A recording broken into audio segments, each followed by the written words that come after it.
Blood trickled down Jamal Washington's chin as the flight attendant stood over him, fist still clenched. The cabin froze in shock. Nobody expected what happened next, a silver-haired black man rising from seat 14A, revealing his federal judge credentials. That boy's jaw is broken, and so is your career. Before we dive into this shocking story, let me know where you're watching from in the comments below. If this kind of injustice makes your blood boil, hit that like button and subscribe to stay updated on stories where justice prevails against all odds. Now let's find out how a routine flight turned into a nightmare for young Jamal Washington. 15-year-old Jamal Washington couldn't contain his excitement as he walked through the Detroit Metropolitan Airport. This was his first time traveling alone, and the journey to Atlanta to visit his grandmother represented a small but significant taste of independence. As the captain of his high school debate team and recipient of a prestigious academic scholarship, Jamal had always been mature for his age. His dream of becoming a lawyer seemed more attainable with each academic achievement. "Remember what I told you," his mother Keisha had instructed as she dropped him off at the airport. A hard-working nurse at Detroit General Hospital, she had raised Jamal alone since he was 8 years old. "Be respectful, follow instructions, and don't give anyone a reason to single you out. You know how it is." Jamal knew exactly what she meant. As a young black male, he had been taught the unwritten rules of navigating a world that often viewed him with suspicion before he even opened his mouth. Walking through the terminal, he maintained perfect posture, kept his hands visible, and spoke with deliberate clarity when checking in. When boarding time arrived, Jamal observed the first-class passengers, predominantly white business travelers in tailored suits, board before him. He waited patiently for his zone to be called, ticket clutched firmly in hand. Once on the plane, Jamal located his seat in economy class, 23C, an aisle seat. As he approached, he noticed an older white couple already seated in the window and middle positions. The woman glanced up, then whispered something to her husband. Both shifted slightly toward the window, creating additional space between them and his assigned seat. "Excuse me," Jamal said politely. "I believe that's my seat." The couple nodded without making eye contact, and Jamal carefully maneuvered into his spot without touching them, acutely aware of their discomfort. A flight attendant named Bryce Reynolds passed by, offering pre-flight beverages to select passengers. Jamal noticed how Bryce's demeanor changed depending on who he addressed. To the white passengers across the aisle, his tone was warm and accommodating. "Can I get you anything before takeoff? Water? Coffee?" But when he reached Jamal's row, he simply passed by without acknowledgement. Several rows ahead in seat 14A sat an older black man who had boarded early. Distinguished-looking with silver hair and wire-rimmed glasses, he wore a tailored suit that spoke of authority and success. This was Judge Marcus Hamilton, though Jamal had no way of knowing it yet. The federal judge had noticed the subtle shift in the couple's body language when Jamal approached and observed Bryce's selective customer service with a practiced eye. He'd seen such behavior countless times throughout his 30-year career in law. With a slight frown, he made a mental note before returning to the brief he was reviewing. As the final passengers boarded, Jamal overheard fragments of conversation between Bryce and another flight attendant. "Got a full flight today," the other attendant remarked. "Yeah, and I'm already keeping an eye on a few," Bryce responded quietly, with a meaningful glance toward Jamal's section. The cabin doors closed, and the captain's voice crackled over the intercom, welcoming everyone aboard the 3-hour flight to Atlanta. Jamal fastened his seatbelt, unaware that this routine journey was about to become anything but ordinary. The first hour of the flight passed uneventfully as the aircraft reached cruising altitude. Jamal had brought homework to complete during the journey, an essay for his AP English class, but found it difficult to concentrate. The air in the cabin felt increasingly stuffy, and his throat had become uncomfortably dry. When the drink service began, Jamal waited patiently for Bryce to reach his row. He watched as the flight attendant methodically worked his way down the aisle, serving each passenger with mechanical efficiency. However, Jamal couldn't help but notice the subtle differences in Bryce's interactions. With white passengers, there were smiles, jokes, and questions about whether they needed anything else. When he finally reached Jamal's row, he served the elderly couple first. "What can I get for you today?" Bryce asked them warmly. After serving them both ginger ale with extra ice as requested, he simply moved to the next row without acknowledging Jamal. "Excuse me," Jamal said politely, raising his hand slightly. "Could I get some water, please?" Bryce turned back, his smile vanishing. "I'll get back to you," he replied curtly before continuing down the aisle. 15 minutes passed. Jamal waited patiently, assuming Bryce would return as promised. The drink cart was eventually stowed away, and still, no water had appeared. The elderly woman beside him had noticed and appeared uncomfortable but said nothing. After waiting another 10 minutes, Jamal's thirst became too much to bear. He pressed the call button above his seat. 5 minutes passed with no response. He pressed it again. Finally, Bryce appeared, looking irritated. "Is there an emergency?" he asked loudly enough for nearby passengers to hear. "No emergency, sir," Jamal responded calmly. "I just wanted to ask for some water." "I think you missed me during the service." "I didn't miss anyone," Bryce replied.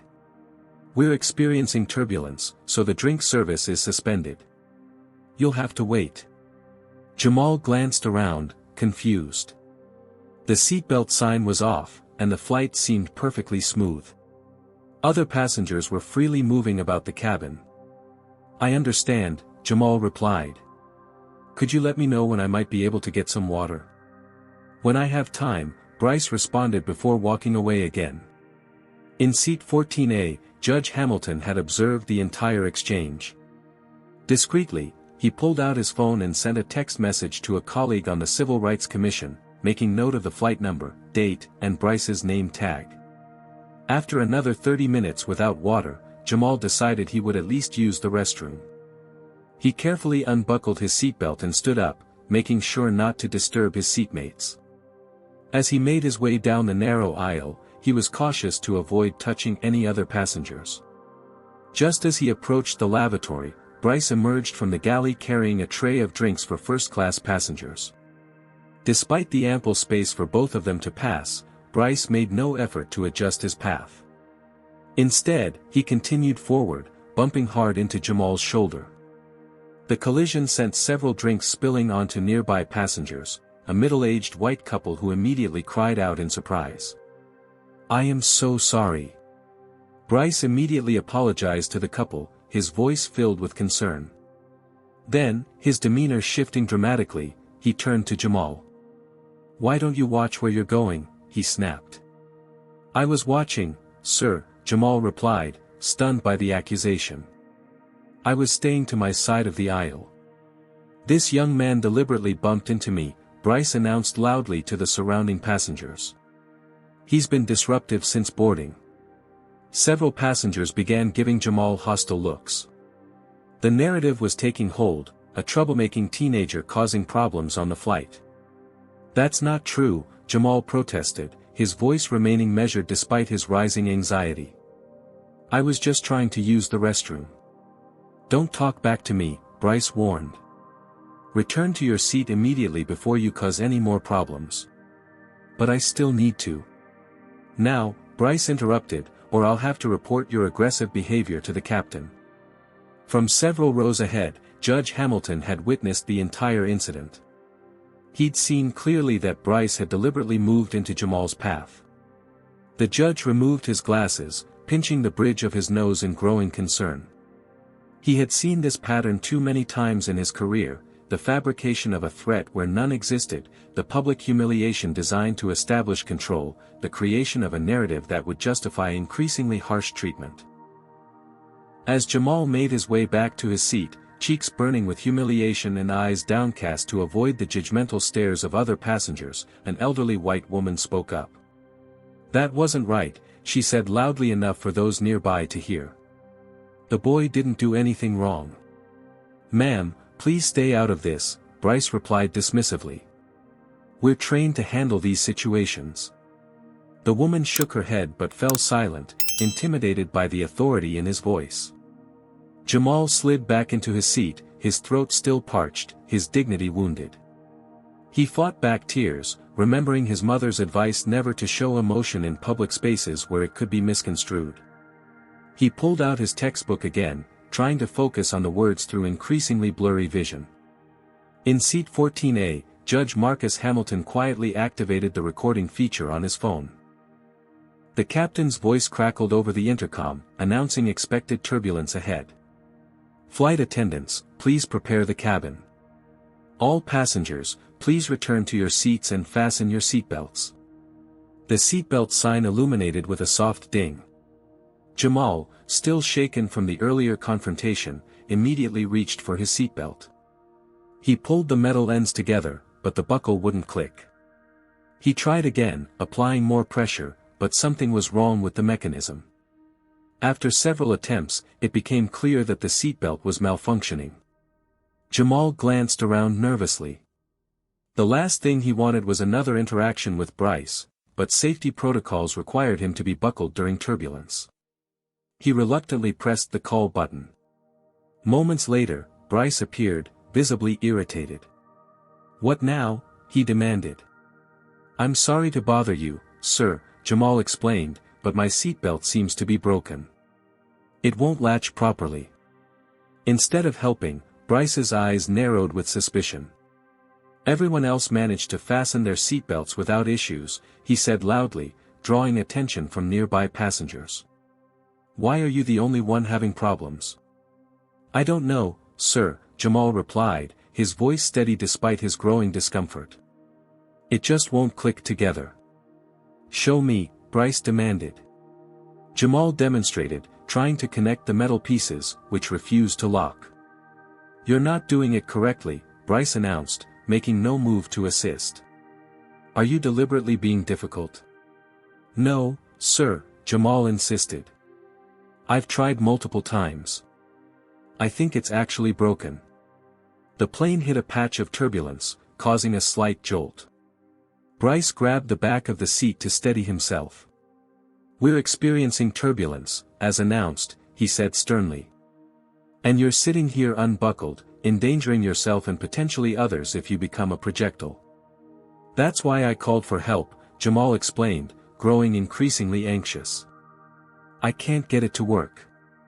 "This is becoming a safety issue," Bryce declared, loud enough for everyone nearby to hear. "I'm going to need you to move to the back of the aircraft where we can properly secure you." Jamal felt a chill run through him. Being singled out and moved to the back of the plane felt deeply wrong, reminiscent of historical segregation his grandmother had told him about. "I don't understand why I need to move," Jamal said carefully. "Couldn't you just bring me a seatbelt extender or check if this one can be fixed? Are you refusing to comply with safety instructions?" Bryce's voice had taken on an official, threatening tone.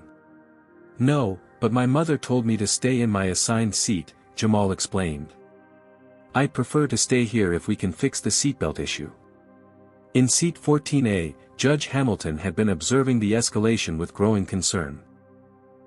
He discreetly positioned his phone to record the interaction, making sure to capture both audio and a partial view of the confrontation. "Your defiance is becoming a serious issue," Bryce continued, his voice rising. "This kind of behavior is exactly why we have air marshals on flights." "Air marshals?"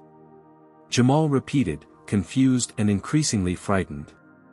"I'm not being defiant. I'm just trying to follow safety rules with a broken seatbelt." "You're creating a disturbance," Bryce insisted. "If you don't comply immediately, I'll have no choice but to report you to the authorities upon landing. Interfering with a flight crew is a federal offense." The threat of law enforcement sent a wave of fear through Jamal. As a young black man, he'd been warned repeatedly about how quickly encounters with authorities could escalate, regardless of innocence. "Please," Jamal said, his voice finally betraying his anxiety. "I just want to stay in my assigned seat. Could I please speak to the captain or another flight attendant about this issue?" "The captain is busy flying the plane," Bryce snapped.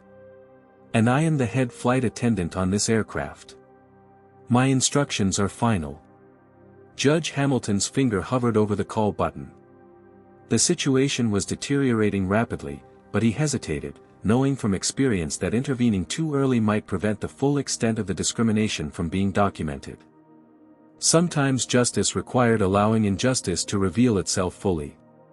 It was a calculation he had made countless times in his career, though it never sat easily on his conscience. The elderly woman next to Jamal finally spoke up. "Young man, you can have my seat. My seatbelt works just fine." "That won't be necessary," Bryce interjected before Jamal could respond. "He needs to move to where the flight crew can properly monitor his behavior." "His behavior?" the woman questioned. "All I've seen is a polite young man being treated poorly." "Ma'am, with all due respect, please stay out of this," Bryce replied dismissively. "This is a safety matter." The plane hit another pocket of turbulence, more significant this time. Jamal gripped the armrests, acutely aware of his unsecured status. "I really need a working seatbelt," he said, genuine fear now evident in his voice. "Then you need to follow my instructions and move to the back," Bryce insisted. Jamal found himself in an impossible situation. Follow instructions from his mother and stay put, or follow the increasingly hostile demands of an authority figure who seemed determined to humiliate him. "I'll try the seatbelt one more time," he said, reaching for the ends again. "Maybe if you could show me." "That's it," Bryce interrupted. "I've given you multiple opportunities to comply. I'm documenting this as interference with flight crew duties." As Bryce pulled out a notepad to write down Jamal's seat number and name from the manifest, Judge Hamilton continued recording, his jaw clenched tight with the effort of remaining silent. The situation had progressed from subtle discrimination to overt harassment, and he knew from decades of experience that it was likely to get worse before it got better. The aircraft suddenly lurched as it entered a pocket of stronger turbulence. Overhead bins rattled ominously, and the plane dropped several feet in a heart-stopping moment before stabilizing. Passengers gasped collectively, some reaching for barf bags, others gripping armrests with white knuckles. Bryce, still standing in the aisle by Jamal's row, lost his balance. He stumbled backward, arms windmilling, before catching himself against another seat. The beverage tray he had been holding clattered to the floor, sending plastic cups and ice skittering across the cabin. His face flushed with embarrassment and anger, Bryce immediately fixed his gaze on Jamal. "Look what you made me do," he hissed, loud enough for nearby passengers to hear. Confusion crossed Jamal's face. "Sir, I was sitting here the whole time. How could I?" "Don't talk back to me," Bryce snapped, bending down to gather the scattered cups. "I've had enough of your attitude. This is exactly the kind of behavior that causes problems on flights." Several passengers had begun recording the confrontation on their phones. Some looked concerned about Bryce's behavior, while others nodded in agreement, having already accepted the narrative that Jamal was somehow causing trouble. "You're one of those troublemakers, aren't you?" Bryce continued, his voice taking on an ugly edge. "Think the rules don't apply to you?" The racial undertone in his comment was unmistakable. A middle-aged white man in a business suit nodded in agreement, while a young woman a few rows back looked increasingly disturbed by Bryce's behavior. The turbulence had splashed some of the spilled drinks onto Jamal's pants. Cold liquid seeped through to his skin, and instinctively, he stood up to avoid the spreading puddle. "Sir, the drinks are." "Sit down immediately," Bryce shouted, his voice echoing through the cabin. "We are experiencing turbulence. But my pants are soaked, and my seatbelt doesn't." "He's becoming aggressive," Bryce announced to the cabin at large. "I need assistance restraining an unruly passenger." The words "restraining" and "unruly" sent a wave of panic through Jamal. He had seen the news stories, had heard the warnings from his mother, knew all too well how quickly situations like this could turn deadly for someone who looked like him. "I'm not being unruly," Jamal protested, his voice cracking slightly. "I'm just trying to avoid the spill." Two white male passengers from across the aisle unbuckled their seatbelts and stood up. "Need help?" one of them asked Bryce, eyeing Jamal suspiciously. "Yes, thank you," Bryce replied. "We need to control this situation before it escalates further." "Control?" Jamal echoed in disbelief. "I haven't done anything wrong." As the men approached, Jamal raised his hands in a universal gesture of surrender, backing up against his seat. "Please, there's no need for this," he pleaded. The elderly woman beside him had begun frantically pressing her own call button. "This isn't right," she insisted. "Someone else needs to come here." In the chaos of the moment, with multiple people standing despite the turbulence, Bryce moved toward Jamal. Whether it was the plane's movement or deliberate action would later be disputed, but what happened next was captured on at least a dozen passenger phones. Bryce's closed fist connected squarely with Jamal's jaw. The sickening crack was audible even over the aircraft's ambient noise. Jamal's head snapped back, his body crumpling into the seat. Blood immediately began trickling from his mouth where his teeth had cut into the inside of his cheek. The cabin erupted in shock. Several passengers screamed. The two men who had stood to help Bryce froze in place, clearly not having expected violence. Jamal, dazed and in excruciating pain, raised a trembling hand to his jaw, his fingers coming away red with blood. Bryce stood over him, fist still clenched. "He tried to attack me," he announced to the shocked cabin. "I had to defend myself."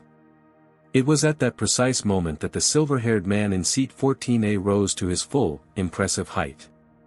The cabin fell silent as Judge Marcus Hamilton stepped into the aisle, his federal judiciary credentials already in hand. "That boy's jaw is broken," he stated with quiet authority, "and so is your career. What would you do in this situation? Have you ever witnessed discrimination that suddenly escalated to violence? Comment below with your thoughts. Do you think Bryce acted with premeditated intent, or was this a heat-of-the-moment loss of control? Type 1 if you believe this was a calculated act, or 2 if you think it was an impulsive reaction. Have you ever stood up against injustice when others remained silent? Hit that like button if you believe more people need to speak out when they witness discrimination. And don't forget to subscribe to our channel for more powerful true stories about people standing up against systemic racism. Will Judge Hamilton's intervention be enough to bring justice for Jamal? Let's find out in the next part of this shocking story. The atmosphere in the cabin crystallized into perfect stillness. Judge Marcus Hamilton stood in the aisle, his federal judiciary credentials gleaming under the overhead lights, commanding attention without raising his voice. At 63 years old, his distinguished appearance, tailored charcoal suit, silver hair precisely cut, wire-rimmed glasses, projected an aura of unquestionable authority.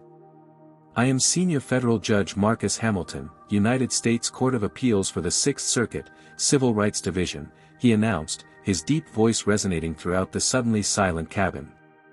"This young man requires immediate medical attention." Bryce's expression cycled rapidly through shock, defiance, and finally, the dawning realization of serious consequences. "Sir, you don't understand the situation. This passenger was—" "I understand perfectly," Judge Hamilton interrupted. "I've been observing your behavior toward this young man since Detroit. More importantly, I've been recording it for the past 20 minutes. He held up his phone, its red recording light still blinking. "Along with approximately 15 other passengers, from what I can see."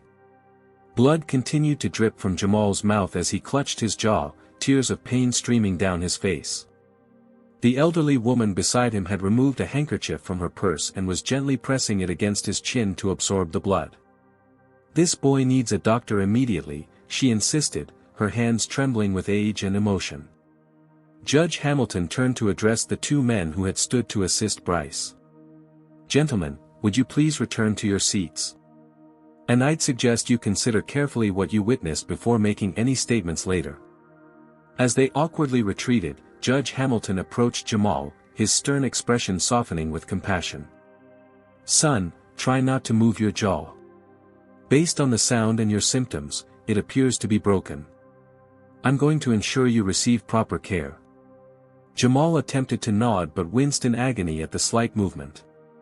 The judge's mind flashed back to his own youth in Mississippi in the 1970s. He had been Jamal's age when a similar incident occurred, a bus driver who had forced him to stand for the entire 3-hour journey despite empty seats, then accused him of loitering in the aisle. The memory had driven his entire legal career, from Howard University Law School to his appointment to the federal bench. Judge Hamilton pointed at a passenger who appeared to be a medical professional based on the scrubs visible under her jacket. Do you have any medical training that might help us assess his condition? The woman, a nurse practitioner from Atlanta, immediately moved to Jamal's side. I need to examine him, she stated professionally, kneeling in the tight space. Meanwhile, Bryce had begun constructing his defense. Judge or not, you didn't see everything. This passenger was repeatedly disruptive. He refused to follow safety instructions and became physically threatening when I attempted to. Mr. Reynolds, Judge Hamilton cut him off, reading the name from his badge, I strongly advise you to stop talking. You've been recorded physically assaulting a minor.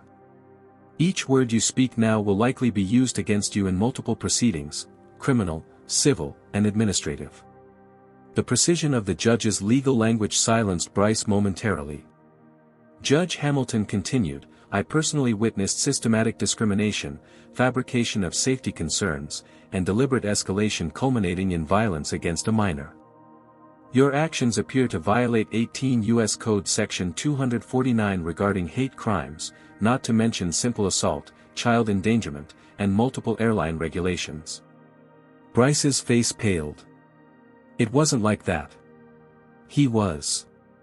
Additionally, Judge Hamilton continued relentlessly, I observed what appears to be a pattern of discriminatory service provision that likely violates Title II of the Civil Rights Act of 1964, specifically regarding public accommodations. Several passengers murmured in agreement, some openly displaying their phones recording the encounter. Others looked confused or uncomfortable, particularly those who had initially sided with Bryce's characterization of Jamal as problematic. The cockpit door opened, and the captain emerged, drawn by the commotion. He was a tall, white man with graying temples and the confident bearing of someone accustomed to authority. What's going on here? He demanded, taking in the scene, Jamal bleeding, Judge Hamilton standing protectively near him, Bryce looking increasingly cornered. Captain, Bryce immediately appealed, we have an unruly passenger situation that I was handling according to protocol when this gentleman interfered. The captain's gaze darted between them, naturally inclined to trust his crew member. Sir, I'm going to have to ask you to return to your seat. My flight attendant.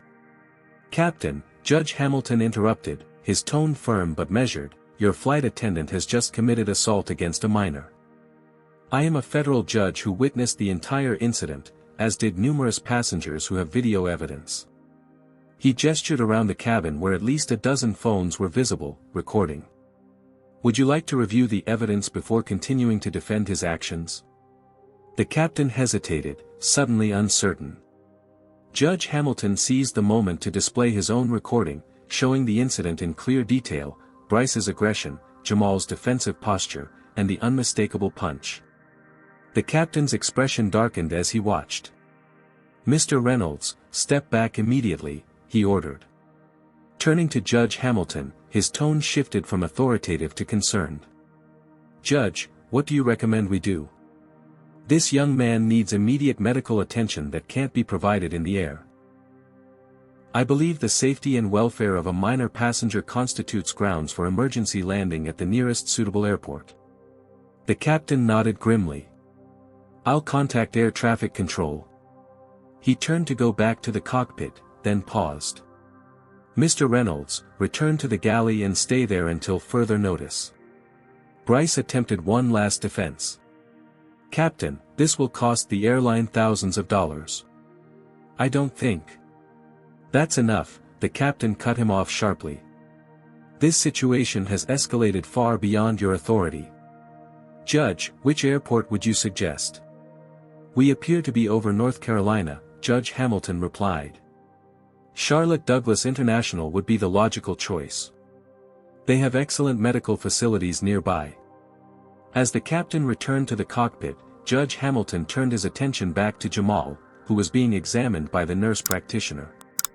Definite mandibular fracture, she confirmed quietly. He needs orthopedic evaluation as soon as possible. There's risk of airway compromise if swelling increases.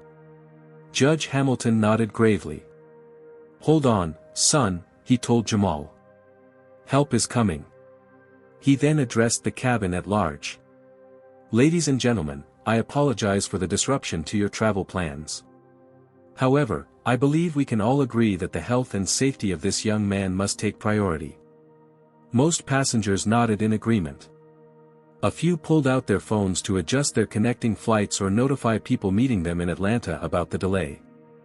The overhead speaker crackled to life with the captain's voice. Ladies and gentlemen, due to a medical emergency, we will be making an unscheduled landing at Charlotte Douglas International Airport in approximately 20 minutes. Please remain seated with your seatbelts fastened. Flight attendants, prepare the cabin for landing. Judge Hamilton returned to his seat to buckle up, but not before ensuring that the nurse practitioner remained with Jamal and that another passenger with a functional seatbelt had switched places with him. As the plane began its descent, Hamilton made several quick phone calls, first to the U.S. Marshal's office in Charlotte, then to a colleague at the Department of Justice Civil Rights Division, and finally to the airline's general counsel, whom he knew personally from a previous case. The pieces were already falling into place for what would become one of the most significant civil rights cases in recent aviation history, all because a federal judge happened to be in seat 14A on what should have been a routine flight from Detroit to Atlanta. The wheels of the aircraft touched down on the runway at Charlotte Douglas International Airport with a squeal of rubber against concrete. The pilot's voice, tense but professional, came over the intercom. Ladies and gentlemen, we have landed safely in Charlotte. Please remain seated with your seatbelts fastened until we reach the gate. Medical personnel will be boarding immediately to attend to our emergency. True to his word, within moments of the aircraft reaching the gate, the cabin door was opened, and a team of emergency medical technicians rushed aboard, equipment in hand.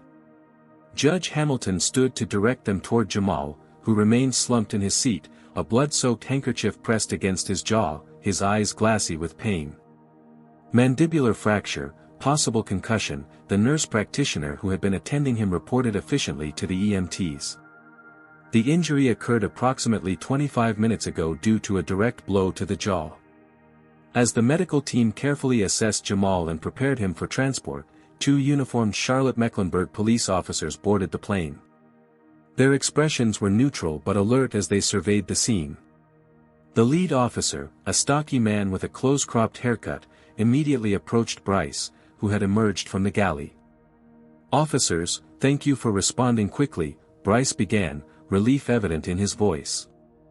"We had an incident with an unruly passenger who—" "Actually, officers," Judge Hamilton interrupted, stepping forward with his credentials, "I'm Senior Federal Judge Marcus Hamilton. The unruly passenger is a 15-year-old boy who was assaulted by this flight attendant. The assault is documented on video by multiple passengers, including myself." The officers exchanged glances, their attention shifting from Bryce to Jamal, who was now being carefully transferred to a stretcher. "The young man is the victim here," Judge Hamilton continued firmly. "Mr. Reynolds should be the focus of your investigation." The lead officer nodded, but his partner had already started moving toward Jamal, hand resting on his holster in a manner that sent a chill through Judge Hamilton. He had seen this scenario play out too many times in his career, black victims automatically treated as suspects. "Officer," Hamilton called out sharply, "that boy is a minor who has suffered a serious injury and requires immediate medical attention. There is no need for police intervention with him." The second officer hesitated, then slowly moved his hand away from his weapon. "We need statements from everyone involved," he said defensively. "You'll get them," Judge Hamilton assured him, "but the medical needs of a minor take precedence. I suggest you focus your initial investigation on the numerous witnesses who captured the incident on video, and on Mr. Reynolds, who committed the assault." The lead officer, assessing the situation more carefully now, motioned for his partner to step back from the stretcher. "Judge Hamilton, we'll need your statement as well." Of course, Hamilton agreed. But first, I'm accompanying this young man to the hospital. His mother is in Detroit, and he currently has no guardian present. As the EMTs carefully maneuvered the stretcher through the narrow aisle, passengers moved aside, many filming the proceedings on their phones. Judge Hamilton followed closely, maintaining visual contact with Jamal while simultaneously making a call on his phone. Sandra, he spoke to his judicial assistant, contact Detroit Metro Police. We need to locate Keisha Washington immediately. Her son has been injured on Flight 1382 to Atlanta and is being transported to. He quickly confirmed the destination with the lead EMT, Atrium Health Carolina's medical center in Charlotte. Just as they reached the aircraft door, a man in a crisp suit hurried up the jet bridge, flanked by two airline representatives. The embroidered logo on his lapel identified him as part of the airline's management team. Judge Hamilton, he inquired, slightly out of breath. I'm Trevor Collins, Regional Director for Customer Relations. We've just been informed of the incident and want to assure you that we're taking this matter very seriously. Mr. Collins, I'm accompanying this young man to the hospital, Hamilton replied briskly. Your assurances can wait. What this child needs now is medical attention, not corporate damage control. Collins persisted, stepping partially into their path. Sir, if we could just have a moment in private to discuss. Move aside, Hamilton commanded with such authority that Collins automatically complied. Any discussions will occur after this minor receives proper medical care, with his legal guardian present, and with proper legal representation for all parties involved. Is that clear? Yes, but... Furthermore, Hamilton continued as they moved past, I strongly suggest you secure all relevant evidence immediately, including the aircraft's security footage, passenger recordings, and Mr. Reynolds' personnel file. A preservation order will likely be issued within the hour. As they exited into the terminal, a crowd had already gathered, some filming with their phones. News of the incident had spread rapidly through social media, and local journalists were beginning to arrive. Judge, one of the EMTs urged, we need to transport now. Hamilton nodded and continued walking alongside the stretcher toward the waiting ambulance, deliberately positioning himself to shield Jamal from the growing number of cameras. Inside the ambulance, Jamal's eyes fluttered open, filled with fear and confusion. He attempted to speak but winced in pain. Don't try to talk, son, Hamilton advised gently. Your jaw is likely broken. You're going to the hospital. I've contacted your mother, and she'll be here as soon as possible. Until then, I'll stay with you. Tears welled in Jamal's eyes, tears of pain, fear, and relief that someone was finally advocating for him. As the ambulance doors closed and the vehicle pulled away with sirens wailing, Judge Hamilton's phone rang. It was the airline's chief executive officer calling personally. Judge Hamilton, the CEO began without preamble, I've just been briefed on the situation. I want to express our deepest regrets and assure you that we are prepared to offer generous compensation to the family along with our sincere apologies. We have a standard non-disclosure agreement ready and can wire funds immediately if. Mr. Pearson, Hamilton interrupted coldly, a minor has suffered a broken jaw at the hands of your employee in what appears to be a racially motivated assault. This isn't a customer service issue to be resolved with hush money and an NDA. This is a civil rights violation, assault on a minor, and potentially a hate crime. I understand your concern, the CEO continued smoothly, but surely we can resolve this without unnecessary public attention that benefits no one.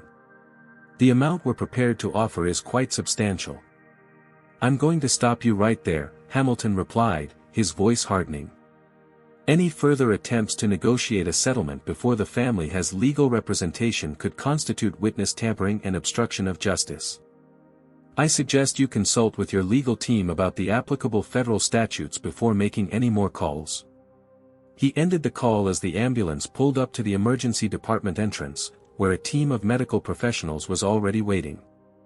Within minutes, Jamal was whisked inside for X-rays and evaluation by an oral surgeon. Judge Hamilton took a moment in the waiting room to make another series of calls, first to his network of civil rights attorneys in Charlotte, then to his former clerk who now specialized in aviation law, and finally to the Department of Justice to request a formal investigation into the airline's practices. By the time he finished his calls, the waiting room had filled with reporters clamoring for information. Hamilton ignored them, focusing instead on the doctor who had emerged from the treatment area. "Judge Hamilton," the surgeon addressed him. "The X-rays confirm a displaced fracture of the mandible. He'll need surgery to wire his jaw shut for healing. We're preparing him now." Hamilton nodded grimly. "Thank you, doctor. His mother should be arriving within a few hours. Please proceed with whatever treatment is necessary for his well-being." As the doctor returned to the surgical area, Hamilton's phone buzzed with a notification. The incident was already trending on social media, with hashtags like #JusticeForJamal and #FlyingWhileBlack gaining traction. Several videos from different passenger angles had been uploaded, leaving no doubt about what had transpired. The airline's representatives arrived at the hospital minutes later, armed with settlement papers and checkbook, only to find themselves face-to-face with not only Judge Hamilton but also 3 prominent civil rights attorneys who had responded to his call. Their attempt at a quick, quiet resolution had been thoroughly preempted by a man who had spent his career ensuring that justice wasn't just available to those who could afford it, but to everyone who deserved it. The fluorescent lights of the surgical waiting room cast harsh shadows across Judge Hamilton's face as he maintained his vigil. 5 hours had passed since Jamal was wheeled into surgery. The procedure to wire his jaw shut had been complicated by the severity of the fracture and concerns about potential nerve damage. As a man accustomed to the measured pace of legal proceedings, Hamilton found the medical waiting game particularly challenging. His attention was drawn to a commotion at the entrance. A woman in scrubs, clearly having come directly from work, burst through the doors, her eyes wild with panic and fury. "Where is my son?" she demanded at the reception desk. "Jamal Washington. I'm his mother, Keisha Washington." Judge Hamilton approached her immediately. "Ms. Washington? I'm Judge Marcus Hamilton. I was on the flight with Jamal." Keisha's eyes narrowed, her body language cautious and defensive. Years of dealing with authority figures who rarely had her family's best interests at heart had taught her suspicion as a survival skill. "Where is my baby? What happened to him? They told me his jaw was broken on a plane." Hamilton gestured toward the chairs in a quiet corner. "He's in surgery right now. The doctors say it's going well, but they needed to wire his jaw shut to allow proper healing." "Surgery?" Keisha's voice cracked. "How did this happen?" "He was just flying to visit his grandmother." Carefully, Judge Hamilton recounted the events on the plane, showing her portions of the video he had recorded. Keisha's expression transformed from confusion to horror to rage as the truth of what had happened to her son became clear. "That man struck my child," she whispered, her hands trembling. "Because his seatbelt was broken?" "Ms. Washington, what happened to Jamal was inexcusable. It appears to have been racially motivated discrimination that escalated to violence." Hamilton's tone was professional but compassionate. "I want you to know that I've already contacted several colleagues who specialize in civil rights law. They're prepared to represent you and Jamal pro bono if you wish." Keisha stared at him, suspicious of unexpected allies after years of fighting systems alone. "Why would you do that? You don't know us." Hamilton's expression softened slightly. "Because 30 years ago, I was Jamal." He briefly shared his own experience as a young man facing discrimination, how it had shaped his career choice and commitment to justice. As he spoke, Keisha began to understand that she had found not just an ally, but someone who truly comprehended the weight her son carried simply by existing in his skin. As their conversation continued, Keisha shared glimpses of Jamal's life, his academic achievements, his dream of becoming a lawyer, the loss of his father to police violence when Jamal was just 8 years old. How she had worked double shifts as a nurse to provide opportunities for her son. How carefully she had taught him to navigate a world that often viewed him as a threat rather than a child. He's a good boy, she said, wiping away tears. Always has been. Respectful, studious, careful. I taught him everything I could about staying safe, but it wasn't enough, was it? Before Hamilton could respond, a surgeon in green scrubs approached them.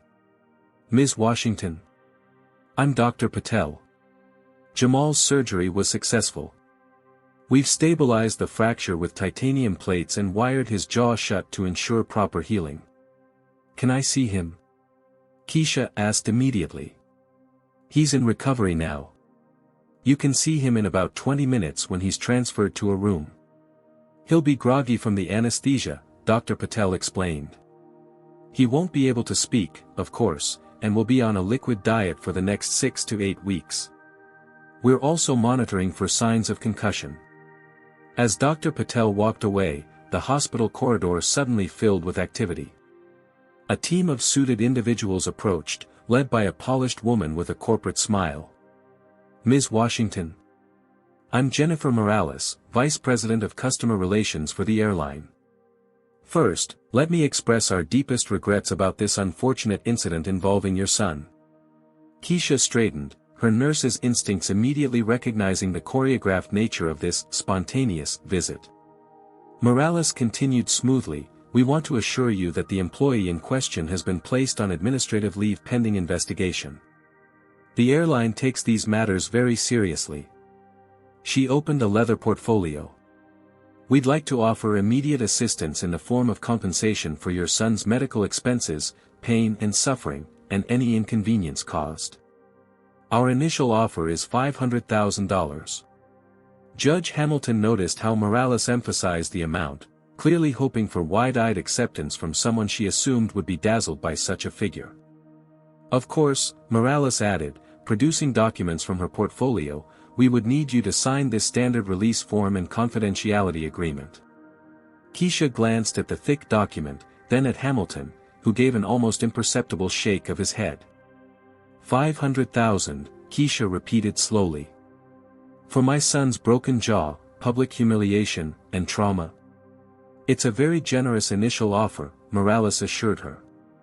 We could have the funds wired to your account by tomorrow morning. Keisha thought about Jamal's college fund, which despite her careful saving, remained woefully inadequate for his Ivy League ambitions. The amount offered could secure his educational future, free from student loans. The temptation was palpable. Ms. Washington, Hamilton interjected gently, I believe you should review these documents with proper legal counsel before making any decisions. Morales' smile tightened. Judge Hamilton, while we appreciate your concern, this is a private matter between our airline and the Washington family. It ceased being a private matter, Hamilton replied, when your employee assaulted a minor in front of a plane full of witnesses, resulting in injuries requiring surgical intervention. He turned to Keisha. What happened to Jamal isn't just a customer service issue to be resolved with a check. It's part of a pattern that affects countless individuals who don't happen to have a federal judge witnessing their mistreatment. Keisha looked between them, her practical nature warring with her sense of justice. The money would help with Jamal's college, she admitted.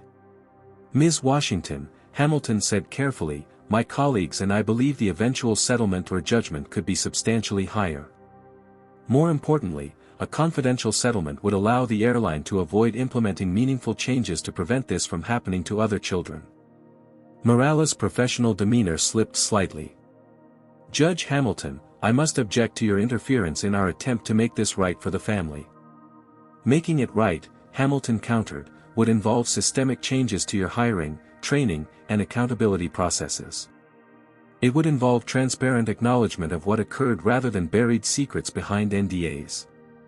It would ensure that the next black child boarding your aircraft doesn't experience what Jamal did. A nurse appeared at that moment. Ms. Washington. Your son is asking for you. Keisha stood immediately, turning to Morales. I need to see my child. I'll consider your offer and consult with attorneys. As Keisha followed the nurse, Hamilton addressed Morales. I suggest you prepare your legal team for discovery. Based on my observations today, I suspect this isn't an isolated incident but rather indicative of institutional issues that discovery will reveal." Morales' composed expression faltered momentarily before she recovered. "Judge Hamilton, perhaps you and I could discuss this privately. I'm sure we can find a resolution that satisfies everyone's concerns without protracted legal proceedings." "Ms. Morales," Hamilton replied, gathering his belongings to follow Keisha, "in my 30 years on the bench, I've learned that justice rarely emerges from private conversations in hallways. It requires the disinfectant of sunlight and the scrutiny of transparent proceedings." As he walked away, his phone buzzed with news alerts. The story had exploded across social media and was now being picked up by national news networks. Videos from multiple passengers showed the incident from various angles, leaving no doubt about what had transpired. Within hours, 2 narrative hashtags were trending, #JusticeForJamal and #StandWithBryce. The latter had emerged after Bryce Reynolds gave an interview claiming he had felt threatened by the large, aggressive teenager, who had repeatedly refused to comply with safety instructions. The battle lines were being drawn, not just for a legal proceeding, but for yet another national conversation about how black bodies, especially young black male bodies, were perceived and treated in America. And at the center of it all was a 15-year-old honor student who had simply wanted to visit his grandmother in Atlanta. 1 month after the incident, Jamal Washington sat in the conference room of Patterson, Greer and Hamilton, the prestigious civil rights law firm that had taken his case. His jaw remained wired shut, the titanium plates holding together what Bryce Reynolds' fist had broken. Communication came through a small whiteboard where he wrote brief responses, or through the text-to-speech app on his phone when more elaborate expression was necessary. The physical pain had subsided somewhat, but other wounds remained raw. His academic standing, once impeccable, had slipped as he struggled to participate in classes without the ability to speak. The debate team championship he had been positioned to lead had proceeded without him. His social circle had contracted as the difficulty of communication made casual interaction exhausting. Across the large mahogany table sat his mother Keisha, Judge Hamilton, now serving as co-counsel rather than jurist, and a team of attorneys preparing for the day's deposition. The case, Washington versus National Airways, had expanded far beyond the initial assault to include claims of systematic discrimination, negligent hiring and retention, and violation of federal civil rights protections in public accommodations. "Jamal, are you ready?" asked Serena Patterson, the lead attorney and founding partner of the firm. "The airline's legal team will be aggressive. They'll try to paint a picture of you as problematic, non-compliant, perhaps even threatening." Jamal nodded, then wrote on his whiteboard, "I'm ready." The past month had been a crash course in legal strategy and media management. The airline had launched a subtle but persistent campaign to shift the narrative, leaking Jamal's school disciplinary record, which contained exactly 1 infraction, tardiness, and emphasizing Bryce Reynolds' exemplary 15-year service record. What they hadn't anticipated was Judge Hamilton's methodical approach to discovery. Having spent decades presiding over similar cases, he knew exactly where to look and what to demand. The results had been damning. "Before we begin," Hamilton addressed the room, "I want to review what discovery has yielded so far." He opened a folder containing printouts of internal airline emails, HR complaints, and passenger feedback reports spanning a decade. Reynolds has 17 previous complaints of discriminatory treatment filed against him, all by passengers of color, all systematically downgraded in importance and eventually dismissed without action. Keisha's expression hardened as Hamilton continued. "More concerning is this internal memo from 3 years ago discussing what they euphemistically termed passenger profiling for enhanced security monitoring. The directive specifically instructed flight attendants to apply additional scrutiny to young men of color traveling alone. How is that even legal?" Keisha asked, her voice tight with controlled anger. "It isn't," Serena confirmed. "It violates multiple federal statutes. The airline will claim it was an unauthorized draft that was never implemented, but we found evidence of its application in crew briefing notes and performance evaluations." The conference room door opened, and a paralegal entered. "They're ready for us in the deposition room." As they gathered their materials, Judge Hamilton placed a supportive hand on Jamal's shoulder. "Remember, just answer truthfully. Don't let them provoke an emotional response." Jamal nodded, his expression serious beyond his 15 years. The deposition room was sterile and tense, with the airline's legal team, 5 attorneys from one of the nation's top corporate defense firms, arranged on one side of the table. Leading them was William Schaefer, known in legal circles as the Bulldog for his aggressive deposition techniques. "Good morning," Schaefer greeted them with professional courtesy that didn't reach his eyes. "Let's begin." For the next 4 hours, Schaefer attempted to construct an alternative narrative of the events on the plane.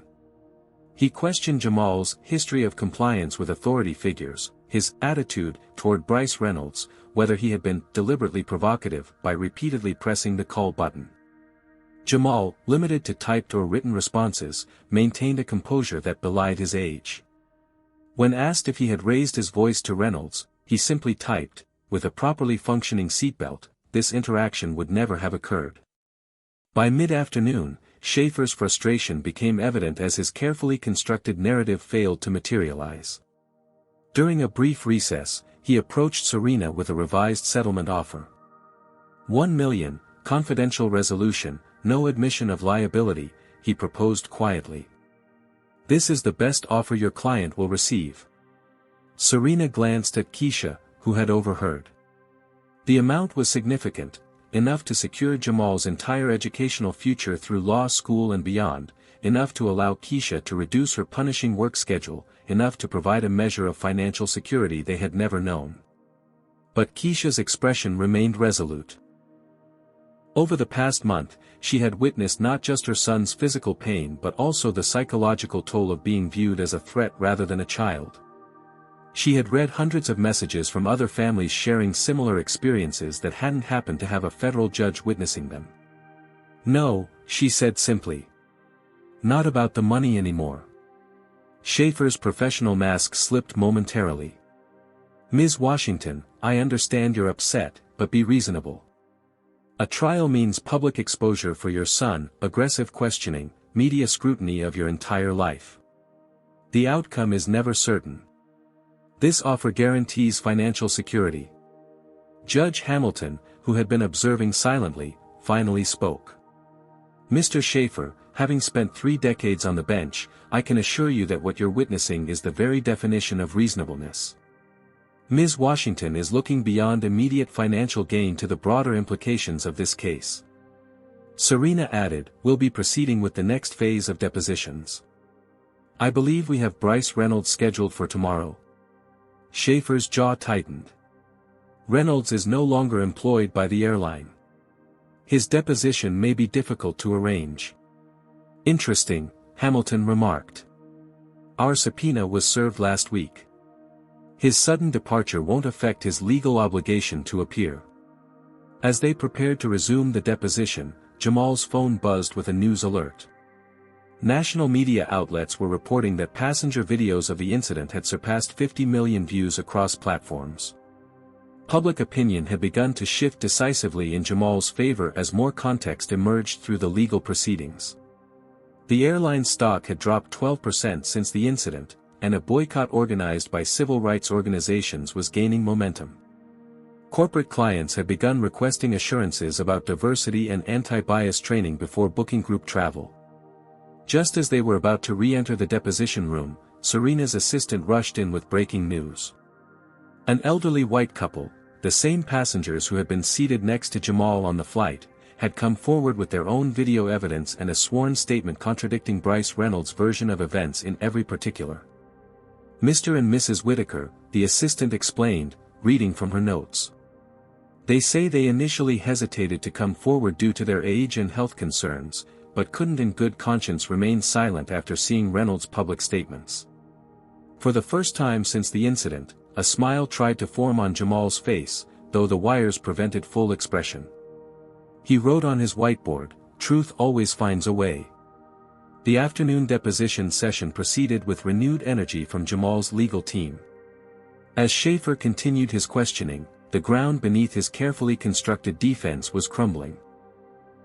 By day's end, it was clear that the airline's aggressive strategy had backfired spectacularly. As they packed up their materials, Keisha received a text from her mother in Atlanta, "Baby, you stand firm. This isn't just about Jamal anymore. It's about every child who looks like him who's ever been made to feel less than human when all they were doing was existing in their skin." Keisha showed the message to Jamal, whose eyes filled with tears of recognition. This was why they were enduring the pain and exposure of a public legal battle. Not for money, not for vengeance, but for the simple recognition that the dignity of a black child was non-negotiable. As they left the law offices, a small group of supporters had gathered outside with signs reading, "Justice for Jamal," and "Black children deserve dignity." Among them was a group of teenagers from Jamal's debate team, who had organized a silent demonstration in solidarity. Jamal straightened his shoulders and raised his hand in acknowledgement, his expression conveying what his wired jaw could not. This fight was far from over, but for perhaps the first time, he wasn't fighting alone. 3 years later, on a crisp autumn morning, Jamal Washington straightened his tie in the mirror of his Cambridge apartment. The reflection that gazed back at him bore little resemblance to the traumatized 15-year-old whose jaw had been shattered on a routine flight. Now 18 and a first-year student at Harvard Law School, Jamal carried himself with the quiet confidence of someone who had faced the worst of humanity and emerged not just intact, but transformed. His phone buzzed with an incoming video call from Judge Marcus Hamilton, now retired from the bench but still very much active in civil rights advocacy. "Ready for your first day, counselor?" Hamilton greeted him with the warm formality that had characterized their relationship since that fateful flight. "As ready as I'll ever be," Jamal replied, his speech clear and strong, though a faint scar on his jawline remained as a permanent reminder of the past. "Though I'm not a counselor yet, Judge. Just a 1L with a lot to learn." "You've already learned more about the law in action than most of your classmates," Hamilton reminded him. "How's the foundation work coming along?" The Jamal Washington Foundation for Justice had been established using a portion of the eventual settlement from the airline lawsuit. After 2 years of increasingly damaging revelations during discovery, including the uncovering of systematic racial profiling policies that violated federal law, National Airways had finally capitulated. The final settlement, $22 million and a legally binding consent decree requiring comprehensive reforms, had been unprecedented in its scope. Most significant among the mandated changes was the Washington Protocol, a comprehensive anti-bias training program that had since been adopted by 3 other major airlines.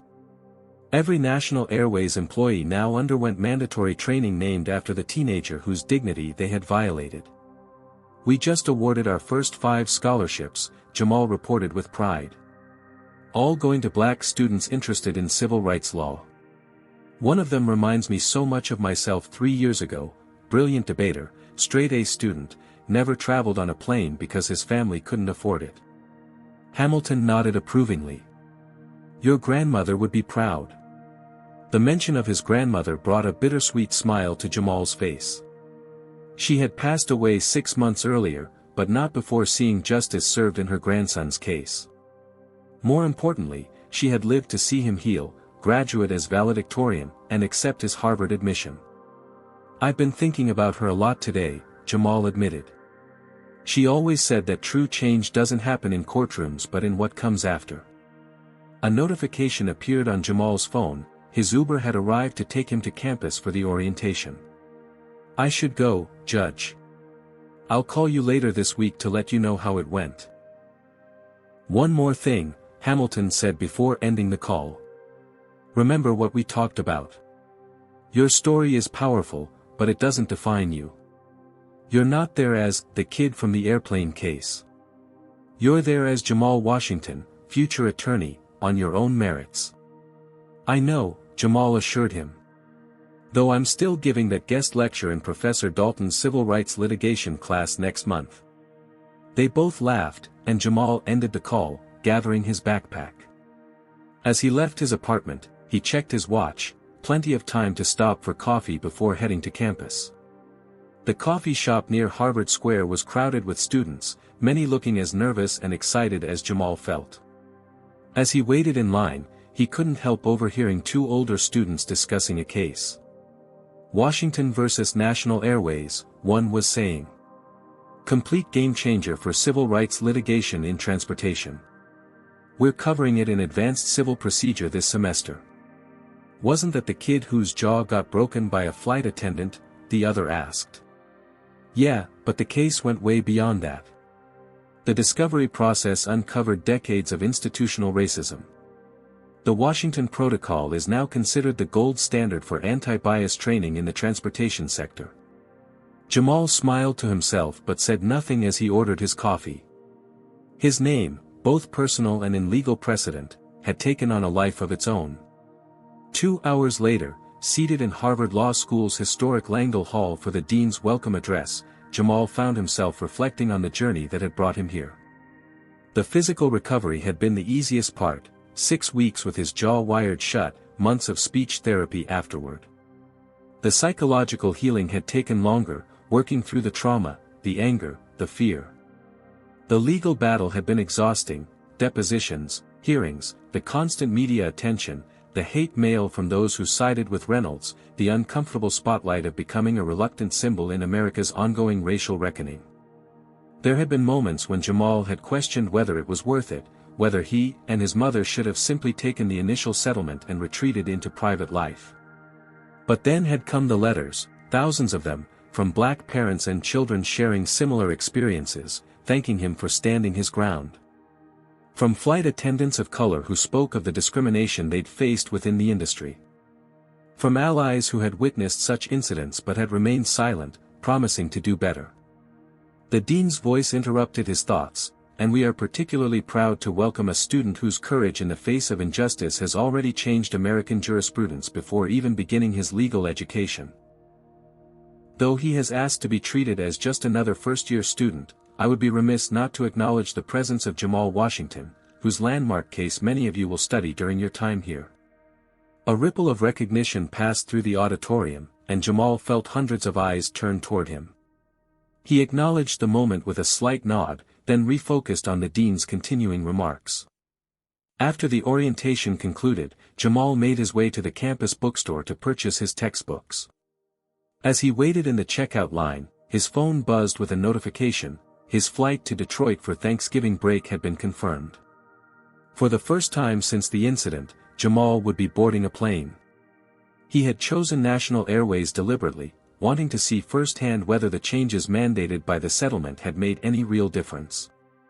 3 months later, Jamal stood in the boarding area at Boston Logan Airport, his heart racing despite his outward composure. His therapist had prepared him for potential triggers, the sounds, smells, and procedures that might reawaken traumatic memories. But Jamal was determined to face this milestone head-on. Now boarding our first-class and priority passengers for National Airways Flight 772 to Detroit, the gate agent announced. As a part of the settlement, Jamal had received lifetime first-class privileges on the airline, though he rarely discussed this particular detail. He approached the gate, boarding pass in hand. "Good afternoon, Mr. Washington," the gate agent greeted him, checking his identification. "Thank you for flying with us today." Jamal nodded and proceeded down the jet bridge, taking deliberate deep breaths as he approached the aircraft door. The lead flight attendant, a black woman in her 40s, greeted him at the entrance. "Welcome aboard, Mr. Washington," she said, her recognition of him evident but professionally understated. "I'm Sandra, your lead flight attendant today. It's an honor to have you with us." As Jamal settled into his first-class seat, he noticed the Washington Protocol card visibly displayed in the seat pocket, a reminder of anti-bias policies now mandated for all crew members. The flight attendants moved through the cabin with consistent professionalism toward all passengers, regardless of appearance or seating class. When the plane reached cruising altitude, Sandra approached his seat. "Mr. Washington, this is somewhat unusual, but our captain would like to speak with you after we land, if you're comfortable with that." Jamal raised an eyebrow but nodded his agreement. 3 hours later, as passengers disembarked in Detroit, Sandra escorted Jamal to the cockpit where a black man in his 50s waited. "Captain Michael Johnson," he introduced himself, extending his hand. "I wanted to thank you personally." I've been flying for 27 years, and until your case forced changes in company policy, I was still routinely questioned about my credentials by passengers and occasionally by my own crew. The captain continued, the Washington Protocol training has made a tangible difference in our corporate culture. It's not perfect, change never is, but it's a beginning. You've altered the trajectory of this industry in ways that will benefit generations of passengers and employees. As Jamal exited the airport where his mother waited to take him home for the holidays, he reflected on his grandmother's wisdom: true change doesn't happen in courtrooms but in what comes after. A broken jaw had nearly shattered his dreams, but in the reconstruction had come something stronger, a purpose that extended beyond personal ambition to the pursuit of systemic justice. In seat 14A of that Detroit to Atlanta flight 3 years ago, a federal judge had witnessed what too often went unseen. But the greater victory lay in all that had followed, in protocols changed, in scholarships funded, in a first-year law student determined to ensure that the arc of the moral universe continued its long bend toward justice, one case at a time. This story illuminates the harsh reality that discrimination doesn't just happen in history books, it occurs daily in ordinary settings like airplanes, schools, and workplaces. Jamal's experience demonstrates how quickly prejudice can escalate from microaggressions to physical violence when left unchecked. But more importantly, it shows the power of bearing witness. Judge Hamilton's presence changed everything, not because he was special, but because he refused to look away. True justice requires both individual courage and systemic change. One without the other is insufficient. Jamal's broken jaw became the catalyst for transforming airline policies, creating scholarships, and inspiring a new generation of civil rights advocates. His story reminds us that the path to justice is rarely quick or easy, but the ripple effects of standing firm against discrimination extend far beyond any single incident. The Washington Protocol now serves as a model precisely because it acknowledges that racism isn't solved through quick settlements and NDAs, but through transparent accountability and institutional reform.